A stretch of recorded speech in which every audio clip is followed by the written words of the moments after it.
You know? Yeah. There's a big one going on right now, right, in Minnesota. Yeah. Have you been Yes. following that at all? I've been following it as much as I possibly can. Really? I don't know that much Yeah. about it. Like I just knew what was going on. Like, is there any updates on it? Prosecution is still in their case in chief right now. Last that I checked, they were already like 20 witnesses in. I mean, it's they have a lot going on, but I guess for me the most complex thing is, you know, and it sounds like it should be simplistic because we have video of Yeah. someone kneeling on a man's neck. Right. For now, what everybody thought was 8 minutes and like 42 or 46 Yeah. seconds is now 46. been Yeah. determined to be 9 minutes and 29 seconds. Jeez. You I mean, know, if that knee wasn't there, I don't think the guy would have died. no, I don't think So so it's either. like, I don't think so either. yeah, and I don't There know. Like, I was mean, yeah, there was it's so the many. it's the white versus black thing, and that's the whole media story of it. Yeah, But like, that's what I like about court. I don't think in court they're gonna get like over emotional. They're just gonna look at like whatever the laws are. Like, but I mean, it looked obviously very much looked like a brutal murder. Like that's what it looked like. 100%. I mean, I understand police officers use like the knee restraint, but they're most of them, if they do it, you're supposed to do it like between the shoulder, like on the back shoulder blade, so they can't go anywhere. Yeah. Not to where you're on their neck, on their, suffocating them, or on their chest to where they can't breathe through, like, trying to breathe from because you're dead smack on the middle of the chest. But Yeah. the one of the experts was a former sheriff, I think in Baltimore, and he was saying like, look, once you got a guy handcuffed, Yeah. that's a wrap. It's He's over. not He's going handcuffed. anywhere. He's Yeah. not going. He's not going anywhere. At that point, he is officially subdued. And if he is continually trying to fight with you on the street, that's when you call in for backup. Is Right. call your sergeant. We need to restrain this guy. Bring the ankle cuffs, as well. Yeah. Type deal. They had him handcuffed and four guys on top of him. Dude, Like, I he's know he wasn't a small guy, but being still. handcuffed, and four guys, like, he's not going anywhere. What's He's the not going defense? anywhere. What's the defense? What's their? Are they trying to say that was standard police They are protocol? literally they're literally trying to throw everything at the wall and to see what sticks. Really? They tried the blaming the crowd for one defense. What? Literally, they were saying that the crowd was becoming very irate, that So they had to pay attention because they feared for their safety because of the onlookers were becoming belligerent. They've tried to blame that he had other drugs in his system, whether it was I've heard that one. fentanyl or Right. or pills, Still, without and the that knee, I don't think that guy's dying that day. exactly. Yeah. They've thrown a couple of things at the wall to see what's going to stay. They've even tried to argue certain training procedures, and like, That's they interesting. had they had one detective or law enforcement officer talking about different chokeholds and how that's Mm. a certain chokehold is different than the one that he did, and how when people say, like, the testimony was, you've arrested people that say I can't breathe, and did you Hmm. believe them? Like, no, I don't believe them. I mean, they're Hmm. literally throwing anything at the wall that's going to possibly stick, for this Yeah. defense. Yeah. I think. Yeah. I can't think of anything good. Maybe the police protocol like might be like he was trained to do that or something. That might be their best defense. But it doesn't seem like from me as absolutely nobody involved in this. I don't like. He's got to be guilty. That's what it seems like. As to, it's going to come down to which charge he becomes convicted of, whether it's the Ah. third degree or the negligent homicide or the manslaughter. Like, it's going to all come down to which one it is. But I think Yeah. I'm confident that he's going to get convicted. Confident. And for one of those, I mean, Yeah. do you care which one? I mean, do you want Well, like the what's it, level one murder? Then you said was that when you said neglected homicide or what was that? negligent homicide. That's like probably a lesser That's the charge. lesser. That's definitely a lesser Okay. charge. So for me, look, negligent homicide is maybe max 3 to 5 years in jail. Max. Yeah, Max. I feel like he deserves more than that. Yeah. Yeah. Yes. Absolutely. Yeah. Absolutely. Okay. So yeah, so I'm hoping he gets convicted of one of the more serious charges, Yeah. and also too, man, I'm gonna tell you from this, it's absolutely horrendous that a man we have to, a man's death, has to be a learning experience. You know, Yeah. it had, you know, a man's death is hopefully being used as a catalyst for changes. It's sad that that even has to that even has to Get to happen. that point, right? You know what I'm saying? But I will say this though, one of the things that I really hope for in the future is that, and I loved watching the Minneapolis sheriff or police chief testify, because he wasn't trying to defend Chauvin. He's actually saying, like, no, this is not what we do. This is not what we teach. And I would love to see a change in police culture, because I respect the police. I really do.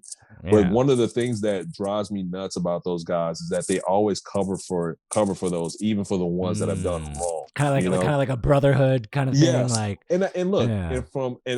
I have friends who are cops. I have family who are cops. And I 100% respect those guys, right? Yeah. But there needs to be a level of accountability, or more Right. accountability for the bad apples out there, because being a police officer, you have a lot of power. Mm-hmm. You have a lot of power on the streets. Mm-hmm. And with that power comes a lot of responsibility. And look, they put their lives on the line every day. They don't know if they're coming home. Their families don't know if they're going to see them again. And I get that.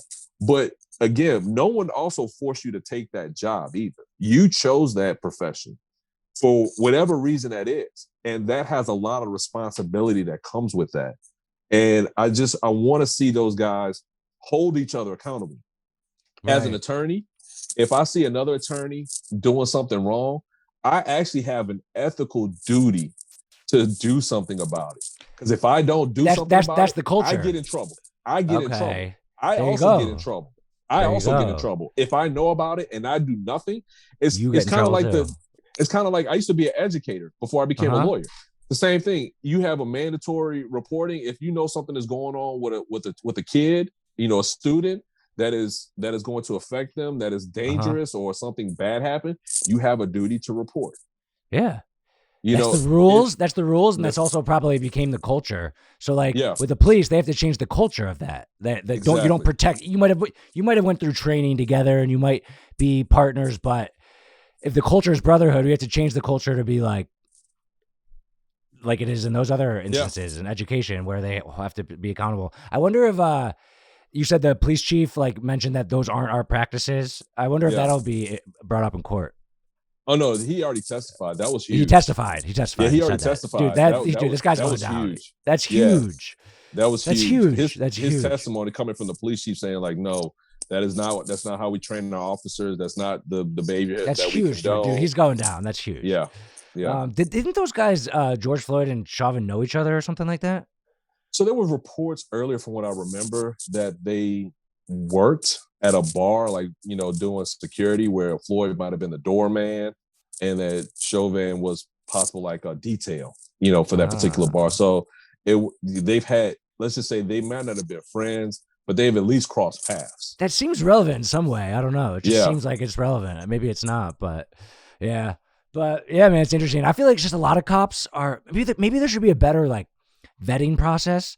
I feel like they're just guys who just got picked on in high school and they're pissed off or something, and they're so pumped to wield this power, and I don't know. I don't know exactly what it should be, but some would make that argument, and I would believe that's actually the case for some guys. Yeah, some guys, for right? Sure. Yeah. Most police are great. Yeah, but it is interesting, and imagine if it's not guilty. I'm sure everyone will go nuts again. Riot, Yeah. Oh my! I don't even want to imagine what's going to happen if it's a not guilty verdict. I mean, I think people might absolutely go nuts all over. Seriously, again, all over again. Oh yeah. I don't want to see that, but mostly I just want justice to be served. Obviously. Yeah. Cool. The only thing is, I mean, look, every state is different with regards to sentencing guidelines. So, for example, let's take it back even a step further.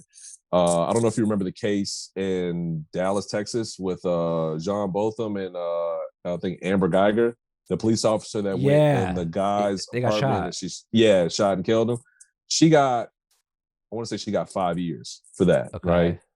But the way the law was interpreted, and this is where not every state is like this, the jury decides what the sentencing is going to be. And for the crime that she was convicted of, it was a minimum of 5 years, but it went the gap was huge from like 5 years all the way up to like 25 years or 30 years. It was a big gap. And the jury just gets to pick that? And the jury in Texas, the jury decides. That's interesting.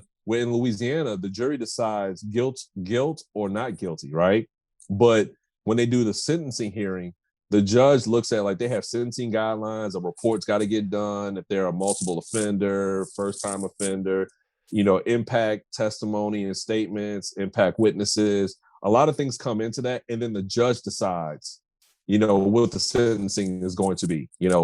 So you're asking a lot of a civilian, to put that burden to decide. Do you think it's better for the judge? Do you think it's better for the judge to do the sentencing? Absolutely.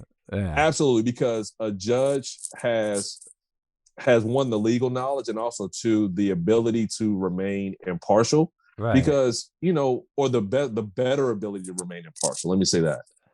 Because you're asking people, some people are like, they want to see the true goodness in everybody, like the true goodness in everybody, and have a tendency to sometimes be lenient, and they don't want to be responsible for putting someone in jail for 30 years. Right. Like, they don't want. I understand that feeling, man. Yeah. Like, I'm the one, like, not only do I have to say that this person is guilty, but then I got to decide how long they got to go to jail for. That is a big responsibility. Right. That really is. And like, I fear nothing more than jail. So like, I don't want anyone to go to jail because but people have to. Yes. I shouldn't be in charge of this. But if I was in charge, and they were definitely guilty, that's what I might do. I might say guilty and then give them a minimum. But like, don't put me in charge. Trust me. Right. See, and that's the thing. I mean, you're essentially making the jurors the proverbial, judge and executioner. Right. Like, when you think about it, you know what I'm saying? Like, yeah. you're kind of making them the judge in a sense and the executioner, because they decided, like, again, that's the person, they're guilty or not guilty. But then I've now got to determine what their fate is. That's a big deal. That's a big deal. So yeah. Texas is like that. And yeah. Are any other states like that? I'm not sure the other states, but just watching that trial and how that trial unfolded. And I learned that. I mean, I was completely shocked. I had no idea. I was completely shocked. I was so like, you know, like Louisiana law inside and out. Yes. Yeah. Okay. So it really is a state by state thing. That's interesting. It is. Like, criminal charges are so different across the different states. From first degree murder to second degree murder, every state is completely different. How and what they charge, and then what their sentencing guidelines are. How many states have the electric chair now? Well, no one does the. They still do death penalty, but no one does the electric chair anymore. I guess that's what I meant. Electric chair sounds like crazier. Yeah, they do the lethal injection. Texas, Louisiana, Alabama. Who else? I know those three for sure. Okay. Most don't, I believe, right? I don't know what the ratio is. I'm gonna have to. Okay. That's a good question. I gotta look at that. I don't know what the ratio is anymore. What are your thoughts on that? Like, are you pro?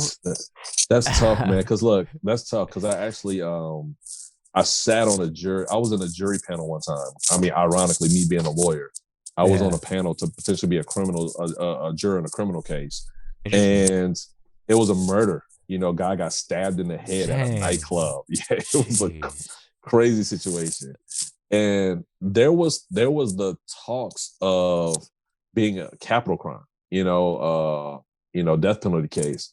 And I was like, whoa, like, I wound up not getting selected. I mean, obviously, they used what they call a peremptory exception and just excluded me because what happens, quick little, and lawyer talk, quick little sidebar. When you have lawyers on juries, sometimes you wind up having to convince that one lawyer, because they're going to go in the back and explain the law to everybody. So instead of having a 12-person jury, you wind up having a jury of one. So that's why more often than not, you don't have lawyers on juries. But makes sense. That's actually tough for me, man. I'm gonna tell you why. I know we have it. I still wonder about the humanity, of it, the humane side of it. You mean, yes, you're putting someone to sleep and then you're stopping their heart, but it's still weird for me. And also, I think a bigger punishment is to let them think about what they did for the rest of their life. Dude, yeah. I mean, I was just thinking to myself, if I had a choice, life in prison or the death penalty, dude, I mean, take. Hopefully, I never I have would to say, face this. I might lean towards death penalty. yeah, just take. I mean, at that point, just take me out. Like, Yeah, dude. I mean, I think that's I actually, from a person, I think that's the easy way out. Right, you're true. Honestly. So, I think being put in prison for a life sentence, that is, to me, is much harsher. Yeah, yeah. And then some people might talk about like you still have to feed this guy, like however much it costs or Mhm. something. But yeah, I mean, it's interesting. I don't really know what I think about it, but I guess I might be pro because if I had a choice, I think I would choose death penalty over life in prison. So maybe that makes Yeah. me pro death penalty.